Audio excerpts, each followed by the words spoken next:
나이 60 훌쩍 넘은 여자입니다. 저는 어린 나이에 세상을 먼저 떠난 큰아들이 있고 아들 한 명만 남았었는데요. 이제는 그 남은 아들 하나마저도 없는 가족이라고 생각하고 살고 있습니다. 돈이 뭔지 부모 자식 관계마저도 이렇게 망쳐놓네요. 남편과 낳은 첫째 아들은 태어날 때부터 몸이 약해서 자주 병원을 들락거렸습니다. 남편이 큰 공장을 운영하고 있었기에 처음에는 병원비가 큰 부담이 되지 않았어요. 그런데 첫째 아들이 초등학교에 들어갈 무렵 아들은 피부 발진과 함께 고열에 시달렸고 저희는 수두에 걸린 줄만 알고 급하게 병원을 찾았습니다. 처음 갔던 병원에서도 수두라고 하길래 그런 줄만 알았었죠. 그런데 일주일이고 2주일이고 아무리 병원에 입원해도 낫지를 않는 겁니다. 남편과 저는 뭔가 잘못됐다 싶어서 아들을 데리고 큰 병원으로 갔죠. 그러자 큰 병원에서는 지금 수두에 걸린 건 맞는데 면역력이 너무 약해서 다른 사람들보다 훨씬 더 증상이 심한 것 같다며 조금 더 강한 약을 처방해 주겠다고 했습니다. 그 약을 먹고 나니 그동안 낫지 않았던 수두가 순식간에 나았습니다. 저희 부부는 겨우 한시름 놓으며 놀란 마음을 진정시키고 있을 때 아들의 몸에 멍이 한가득씩 생기기 시작했습니다. 어디 놀러를 나갔다 오기만 하면 온몸에 멍자국이 크게 서너 개는 생겨서 남편과 저는 아들이 어디 가서 괴롭힘을 당하는 줄 알고 아들에게 몇 번을 물어보았지만 아들은 아무렇지 않은 얼굴로 이 멍이 자기도 언제 생긴 건지 모르겠다는 말을 할 뿐이었습니다. 거기에다 아들은 가만히 있다가 갑자기 코피를 흘리는 일들이 자주 생겼습니다. 남편과 저는 심상치 않음을 느끼고 다시 아들을 데리고 큰 병원으로 향했죠. 그러자 이번에는 아들이 백혈병이라고 하는 겁니다. 아직은 백혈병 초기라며 아들이 멍이 자주 생기거나 코피를 자주 흘리던 게 언제쯤부터냐고 물었습니다. 그런 일이 생긴 지는 얼마 안 됐다고 대답하자 의사는 굳어진 얼굴로 일단 자세한 검사를 해보자고 하더군요. 검사 결과는 급성 백혈병이었습니다. 증상이 나타나고 병이 진행되는 게 너무 빠르다며 검사 결과를 보니 급성으로 판정되어 아들은 곧바로 병원에 입원해야 했습니다. 저희는 어린이집에서 돌아올 시간이 다 된 둘째도 있었기 때문에 저는 병원에서 첫째 아들 옆에, 남편은 둘째 아들을 데리고 집에 가서 짐을 챙겨오기로 했습니다. 아들은 이게 무슨 상황인지도 모르고 오늘은 여기서 자는 거냐며 집에 가고 싶다고 어리광을 부렸습니다. 그 모습을 보는데 어린애가 무슨 잘못이라고 이렇게 큰 병을 주는 건지 하늘이 원망스러웠습니다. 아들이 골수 이식을 받지 못하면 몇 개월도 버티지 못할 수도 있다는 의사 선생님의 말에 남편과 제 골수가 맞는지 검사해 보았지만 불가능이었습니다. 둘째는 그런 수술을 시키기엔 너무 어려서 한참을 뒤로 밀어놓았는데 갈수록 말라가는 첫째를 보자 둘째도 혹시나 하는 마음에 검사를 받아봤지만 역시나였습니다. 그래서 익명의 골수 기부자를 기다리는데 기적같이 아들에게 골수를 이식해 주신다는 분이 나타났습니다. 저희는 너무 기쁜 마음에 드디어 아들이 살 수 있겠구나라는 희망을 가졌습니다.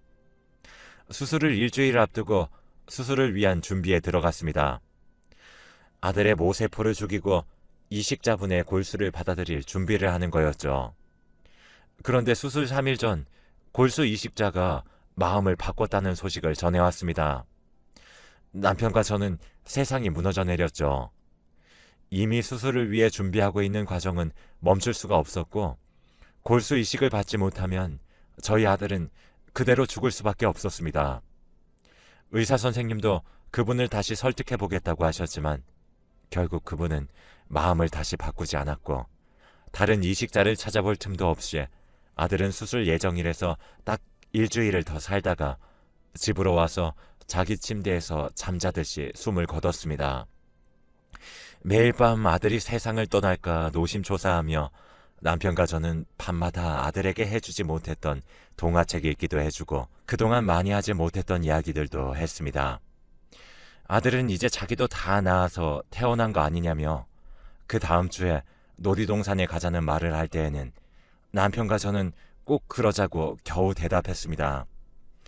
그 약속을 했던 밤, 저희가 잠깐 잠든 사이에 아들은 세상을 떠났습니다.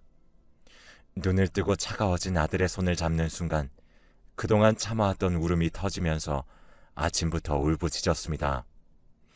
마음의 준비는 다 했다고 생각했는데 자식을 먼저 떠나보내는 건 아무리 준비해도 모자랐던가 봅니다. 도저히 아들의 장례식을 버텨낼 자신이 없어서 장례조차 제대로 치르지 못했습니다. 그런 저희에게 살아가야 할 이유는 단 하나, 둘째 아들이었습니다.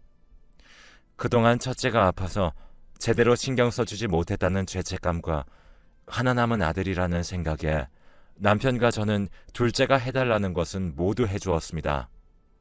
그런데 초등학교에 들어가서 담임 선생님에게 연락이 오더라고요. 둘째가 같은 반 친구들과 어울리면 매번 자기 멋대로 하려고 하고 다른 애들을 자기 아래에 두려고 해서 반에서 점점 겉돌게 된다면서요. 그 이야기를 듣고 저는 아차 싶었습니다. 저희가 둘째를 위해서 하는 일이랍시고 했던 게 결국 둘째를 망치는 일이었다는 걸요.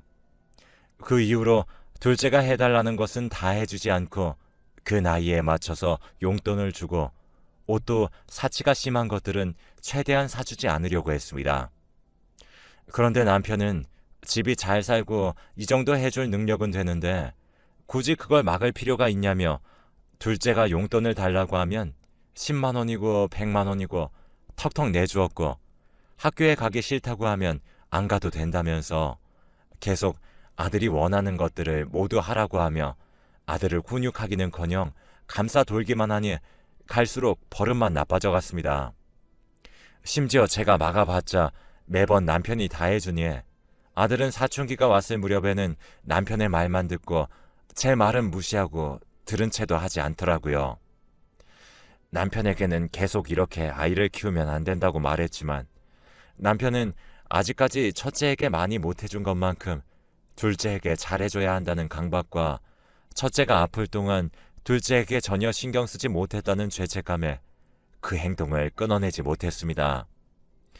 둘째는 고등학생이지만 남편에게 오토바이를 사달라고 하기도 하고 친구들과 비싼 호텔을 잡아서 놀기도 했습니다. 그러다 보니 학교 공부에는 신경도 쓰지 않았고 그만큼 성적도 바닥을 기었었죠. 그러자 남편은 아들이 대학은 나와야겠다는 생각이 들었는지 아들을 영국으로 유학을 보냈습니다. 오히려 저는 저희가 같이 있는데도 안 한 공부를 혼자 영국에 간다고 공부를 할까라는 생각이 있었지만요. 남편은 그제서야 조금 잘못되었다고 느꼈는지 아들에게 영국에 유학 가서 3년 안에 대학교에 입학하지 못하면 이제 집에서 주는 돈은 없을 거라고 못을 단단히 박아두었습니다. 제가 말하면 할 수 있으면 해보라지 하며 비아냥거렸을 테지만 남편이 그렇게 이야기하자 조금 겁을 먹었는지 알겠다며 겨우겨우 3년 만에 대학교에 입학하였습니다. 그것도 지금까지 놀던 버릇이 어디 가겠습니까? 여기저기 여자들이랑 친구들이랑 파티하며 놀다가 3년째가 되어서야 겨우 허겁지겁 준비해서 어디 쉽게 들어갈 수 있는 학교로 들어간 것도 알고 있었습니다. 그 이후 아들이 학교를 졸업하고 계속 영국에서 살고 싶다고 했지만 남편은 군대는 다녀와야 하지 않겠냐며 한국으로 다시 들어오라고 했습니다. 아들도 처음에는 군대는 정말 싫다며 거부했지만 그래도 아버지에게 밉보이면 경제적 지원이 언제든 끊길 수도 있다는 걸 아는 채 결국엔 꼬리를 내리고 한국으로 돌아왔죠. 아들은 결국에 군대를 다녀왔고 조금은 정신을 차렸을까 기대도 했지만 별로 달라지는 건 없었습니다. 제멋대로 취업이 안 되면 아버지 돈을 끌어다 쓰려고 하는 게 습관이 되어 있었고 그러면서도 자기는 그런 공장 같은 걸 운영하는 일은 없어 보여서 싫다고 남편 앞에서 멋대로 내뱉었었죠. 그래도 남편은 아들이 제대로 일을 배우고 해봤으면 싶었는지 아들을 데리고 공장을 비롯해서 경영을 가르치기 시작했습니다. 남편은 아들이 그래도 곧잘 이해하고 일을 잘 하는 것 같아 보이자 2년 정도 아들에게 일을 가르치고 은퇴했죠. 그런데 그때부터 아들의 횡포는 시작되었습니다. 회사에서 어찌나 자기 마음대로 하는지 오래 일하던 직원들마저 아들에게 학을 떼고 그만두기까지 했습니다.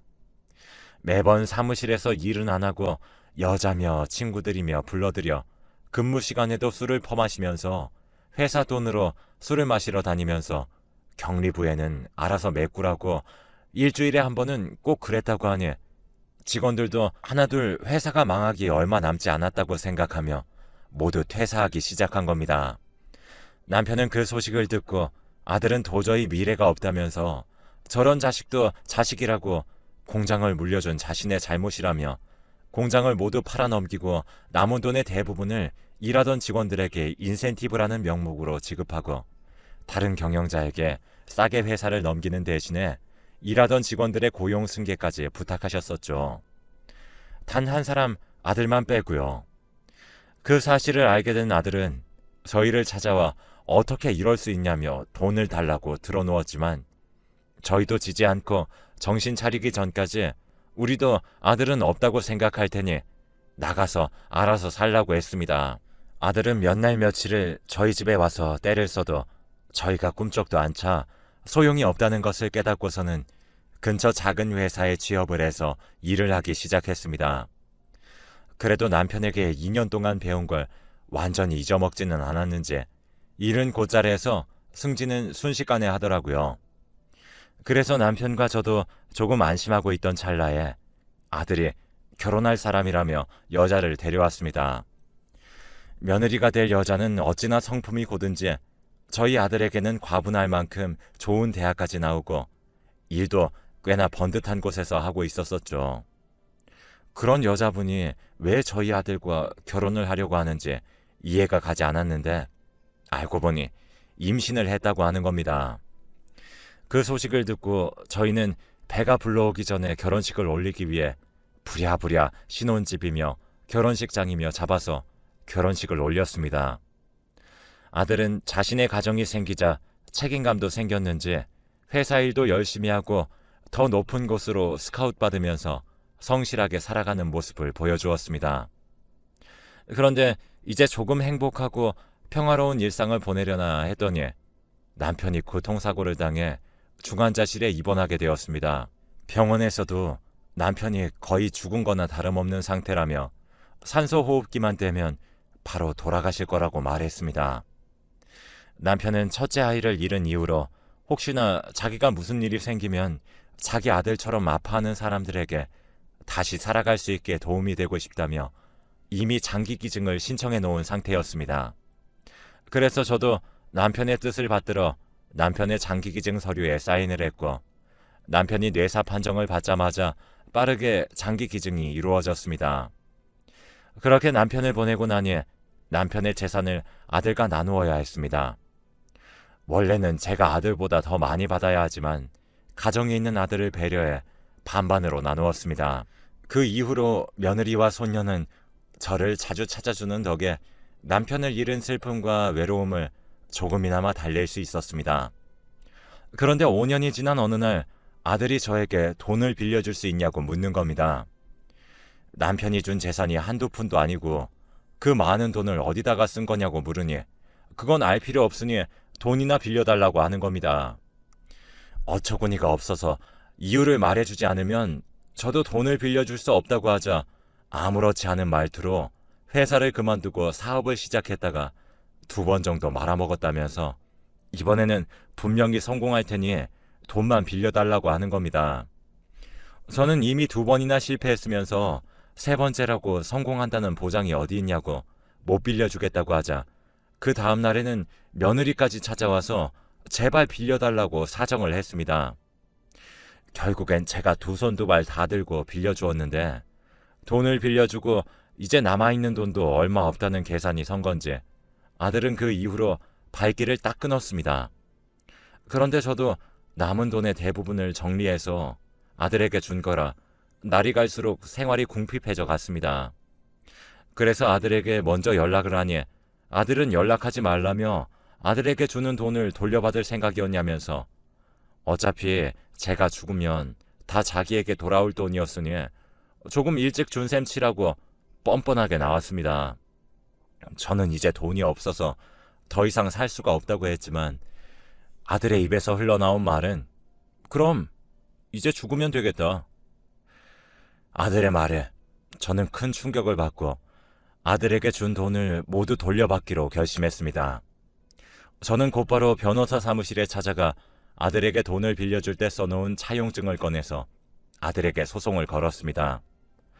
아들은 제가 이렇게까지 할 줄은 몰랐는지 차용증에 각서까지 쓰면서도 그 내용을 대충 읽고 넘겨버려서 잘 모르고 있었지만 각서의 내용에는 제가 생활이 어려워지면 그때부터 조기 상환을 시작하거나 저의 생활을 책임져야 한다는 부분이 있었습니다. 그 부분을 알게 되자 아들은 왜 미리 말하지 않았냐면서 그러면 그 집을 팔고 자기네 집에 들어와서 살라고 그제서야 이야기를 꺼냈습니다. 그 모습에 화가 절로 나서 그 집으로는 들어가고 싶지 않았지만 각서에 쓰인 조항 중에 하나를 자기가 지키겠다고 나오니 저로서는 별 수 없이 아들의 집으로 들어갔죠. 애초에 아들의 집에서 극진한 대우를 바라지도 않았었지만 저에게 정말 해도 해도 너무했습니다. 힘없는 노인이니 아들이나 며느리보다 훨씬 힘도 약해서 아들이나 며느리가 밀치면 밀치는 대로 밀려날 수밖에 없었습니다. 그러자 손녀도 저를 자기 아래로 보는지 저에게 이것저것 시켜 먹으려고 하더라고요. 그러던 어느 날 밤에 화장실을 가려는데 아들과 며느리가 조용히 안방에서 이야기하는 것을 엿들었습니다. 그 대화 내용을 듣고 오금이 저려 꼼짝도 못하고 그 자리에 돌처럼 굳었습니다. 그 내용은 제가 이제 나이도 있으니 어디 멀리 산골짜기에 두고 오면 여기까지 못 찾아오지 않겠냐면서 아니면 어디 연락도 안 되는 해외에 놀러 가는 척하면서 저를 두고 오자는 말을 주고받는 겁니다. 어떻게 자기 어미를 고려장까지 할 생각을 하더니 사람이라고 생각할 수가 없었습니다. 그날 이후 아들과 며느리는 저에게 살갑게 대하면서 어디 놀러 가고 싶으신 곳 없냐며 자기도 휴가 내서 어디 해외라도 다녀오자고 하는 모습에 저는 소름이 돋았지만 아무렇지 않은 척하며 좋아하는 척했습니다. 그리고 일주일 만에 어디 이름도 처음 들어오는 동남아의 도시로 여행을 떠났습니다. 저는 그저 즐거운 척, 신나는 척하면서 아들네 몰래 만반의 준비를 하고 떠났습니다. 그리고 아들과 며느리는 제 예상처럼 밤에 제가 잠이 든 사이에 제 옷까지 몇 개를 남겨두고 제 짐을 홀랑 모두 가지고 도망가 버렸습니다. 거기엔 제 여권도 있었죠. 하지만 저는 일부러 아들이 지져볼 짐에는 유효기간이 다 지난 여권을 넣어놓고 진짜 여권은 베개 밑에 돈 몇 푼과 함께 숨겨놓았습니다. 제가 잠들 때 음식에다 수면제라도 탄 건지 너무 깊이 잠들어 아들이 도망치는 소리도 듣지 못해서 아침에 정신을 차리자마자 헐레벌떡 베개 밑을 살펴보니 다행히 제가 숨겨둔 것들은 그대로 들어있더라고요. 그래서 저도 이를 갈며 곧바로 한국으로 돌아와 변호사 사무실로 찾아가 바로 소송을 걸었습니다. 하나는 제 돈을 돌려받기 위한 것이었고 하나는 노인을 해외로 버리고 온 죄를 묻기 위함이었죠. 아들은 고소장이 날아온 것을 보고 뒤늦게 제가 한국에 멀쩡하게 돌아왔다는 것을 깨닫고 며느리와 함께 전화며 메시지며 수백 통씩 연락을 시도했습니다. 거기에다가 답이 없자 아들은 저를 찾으려고 노력을 했지만 저는 보호시설에서 잠시 머무르고 있었고 저를 학대한 혐의를 가진 아들이 절 찾아올 수 있을 리가 없었죠. 덕분에 소송을 걸어서 증여했던 돈 모두를 돌려받을 수 있었습니다. 저는 재판 중에도 한 번도 법정에 나가지 않았는데 아들이 법정에서 처음으로 저에게 잘못했다고 용서받고 싶다는 말을 했다고 합니다. 그 말을 듣는데 어찌나 우습던지 저를 사지로 몰아넣으려고 그렇게 작당을 했으면서 잘못을 빌고 용서를 바란다는 말이 어떻게 법정에서 처음 나올 수가 있겠습니까? 그 말을 듣고 저는 이제 아들은 없다고 생각하기로 마음먹었습니다. 하지만 재판이 끝나고도 아들과 며느리는 계속해서 연락이 왔습니다.